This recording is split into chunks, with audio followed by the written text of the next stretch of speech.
وديما الجديد جبت لكم اليوم واحد الكاب كيك كما كتشوفوا فكاع وغزال وحصري، طريقه سهله وغير بالماء، ما كندير فيه لا دانون لا حليب. باش توصلوا بكل جديد ديروا اشتراك القناه ديالي ويلا نبداو الطريقه. مهم انا شديت هنا البول ديال العجان، اللي ما عندوش العجان يقدر يدير المولينكس.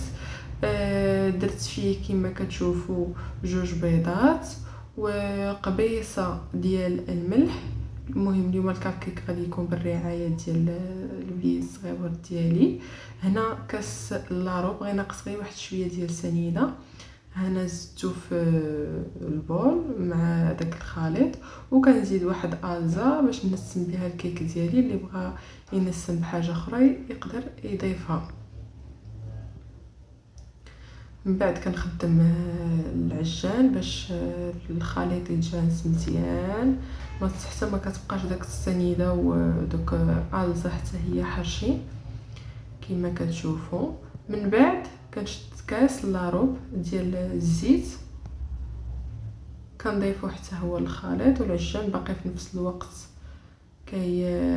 يخلط داك الكيك ديالي. وكما قلت لكم غير كويس ديال الماء، ما كندير لا حليب لا دانون لا حتى حاجه، وكتجي احسن من الكيكه العاديه. كنضيف كاس ديال الماء وكنكمل التحريك ديال الكيك ديالي فوالا حتى كيتجانس الخليط مزيان. ما كتاخذش كاع الوقت هاد الكيكه، ما كتاخذش المجهود لا حتى حاجه. كنحرك مزيان. اللي مازال ما دارش اشتراك القناه يديروا باش يوصل بكل جديد. هانتوما ها هو الخليط ديالي وجد. كنزيد بعدا واحد الكاس ديال الفورس، ما كنغربلو ما حتى حاجه الصراحه. كنخلط، من بعد كنزيد 2 خمارات ديال الزا على الاولى، كنزيد عليها الثانيه،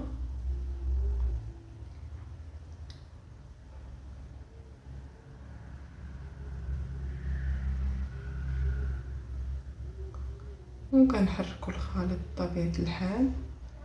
من بعد كنزيد واحد الرشيشه ديال الخل كما كتشوفوا، بحال معلقه صغيره ديال الخل كيزيد لينا واحد الانتفاخه زوينه للكيك. وكنزيد الكاس الثاني ديال الفورس،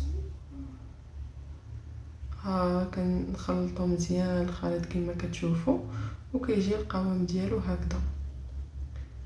فوالا كنحركوه مزيان، القوام ديالو كيجي بحال الكيك العادي. وكنديروه في الثلاجه يبرد واحد نص ساعه. التبريد ديال الكيك هو سر من اسرار النجاح ديالو. هنا المول ديال الكاب كيك كندير فيه دوك الكويغطاس كما كتشوفوا، وكنمشي للفران ديالي. بالنسبه لي عندي فران الضو كنشعل الفوق والتحت على 180 درجه.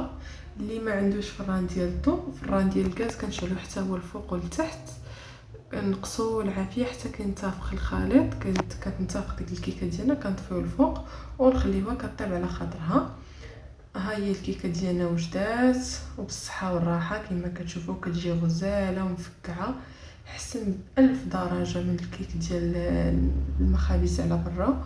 وكتنفع دابا مع القرايه بدات، كتنفع مع الوليدات الصراحه، نقدروا نديروها في المدرسات، كتنفع في الكوتي، كتجي خفيفه وواحد المذاق زوين بزاف. هانتوما كتشوفوا المشارب حتى هو مشارك في الطبخ. شكرا، نتمنى يكون عجبكم.